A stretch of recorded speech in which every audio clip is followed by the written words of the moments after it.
All right, we're diving deep into a document called David Hughes Volume 1. And I've got to tell you, it puts forward a view of our world that is unsettling, to say the least. Our job here is to break down its arguments, to really understand the story it's telling. So let's get into it. Right out of the gate, the author hits you with this, a stunning quote supposedly from a former CIA director. Now, whether he actually said it or not is debated, but the author uses it to set the stage for one central, really disturbing idea, that we could be living inside a massive, coordinated deception. It's meant to make you question everything. So, where does this unseen script begin? Well, it starts with the first major claim, focusing on something we all just lived through. The author argues that the whole COVID era wasn't a series of mistakes, but something else entirely, something planned.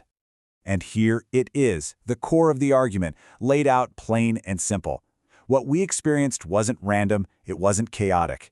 Hughes argues that the lockdowns, the mandates, the constant media fear, it was all part of a deliberate script, a psychological operation, a psyop, designed with a very specific purpose in mind.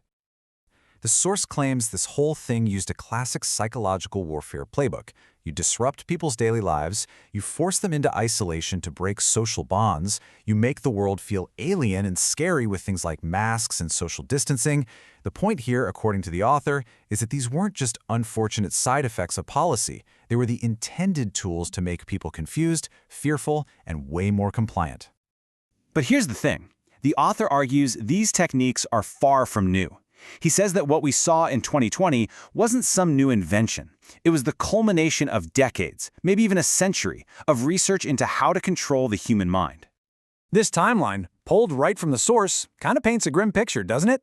It connects early studies on war trauma to brutal counterinsurgency programs like Operation Phoenix, all the way to CIA manuals that literally teach agents how to exploit society in a moment of shock. The author's whole point is that these methods, once used on foreign enemies, were allegedly turned inward and unleashed on a global scale. To really get the supposed goal here, you have to understand this one word: menticide. This is not just about changing your opinion. It's about systematically destroying your ability to think for yourself, to tear down your existing beliefs so that new ones can be implanted. The source argues that constant fear and confusion are the perfect tools to achieve this killing of the mind. And this brings us to the real gut punch of the argument. We're taught that psyops are things that happen over there, to our enemies, but the source claims they've been running them right here, on us, for decades to shape what we think and what we believe. From this perspective, the global COVID response was just the biggest, most obvious psyop in human history. Okay, so if this was all a massive psychological operation, what was the end game? According to this document, the goal was never a return to normal. It was about forcing a transition to a completely new form of society, what the author calls a scientific dictatorship or a technocracy. The author points to this chilling quote from Aldous Huxley to explain what that really means. It's not about brute force. It's about creating what Huxley called a painless concentration camp, a world so perfectly managed and controlled that people would actually learn to love their servitude. They'd be so comfortable they wouldn't even be able to imagine what freedom feels like.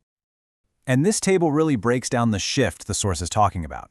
You've got liberal democracy on one side with individual rights and citizen input, and on the other, technocracy, where an unelected technical elite calls all the shots. And in that system, phrases like "for the public good" or "trust the science" become the justification for taking away your rights.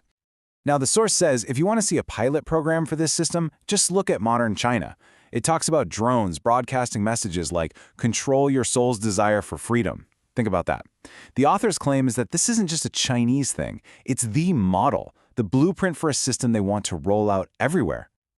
So how could you possibly implement a system like that in the West without a massive revolt? Well, the author uses this term, inverted totalitarianism. It's a clever idea.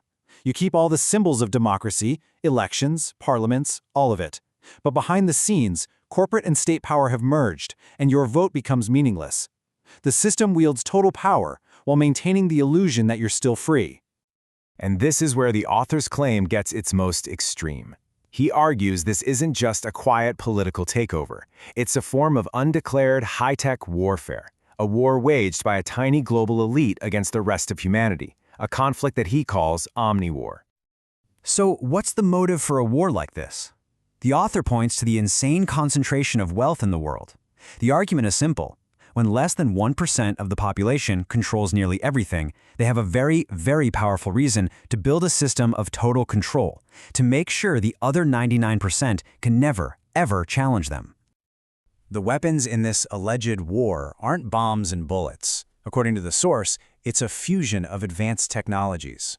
It starts with information technology, total surveillance through your phone, your TV, your car. Next comes biotechnology, genetic tech disguised as life-saving medicine.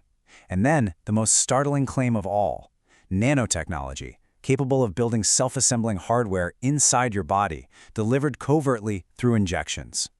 And that leads us to this direct and very provocative question from the source. The author points to early funding for mRNA platforms from military agencies like DARPA, and he asks, is the label mRNA just a public-friendly cover story for the deployment of something far more advanced and far more sinister?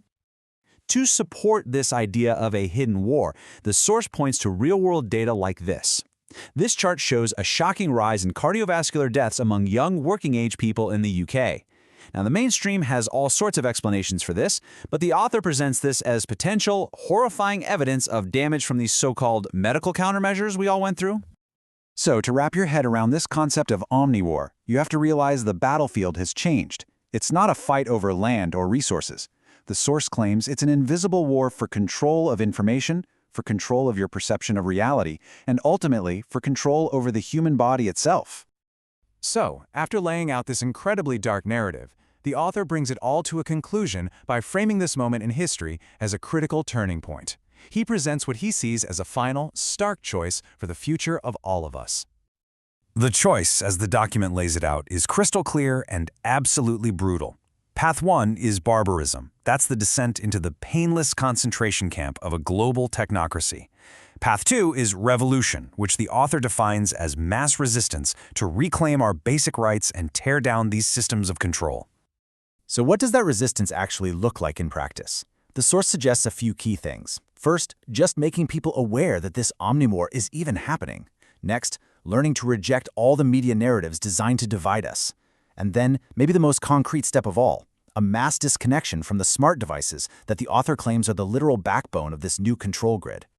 And this quote from the author himself really gets to the heart of it. He argues that just dismissing these ideas as a conspiracy theory is the most dangerous thing you can do. In his view, the only way to stop this future is to have the courage to face the possibility that it might be real.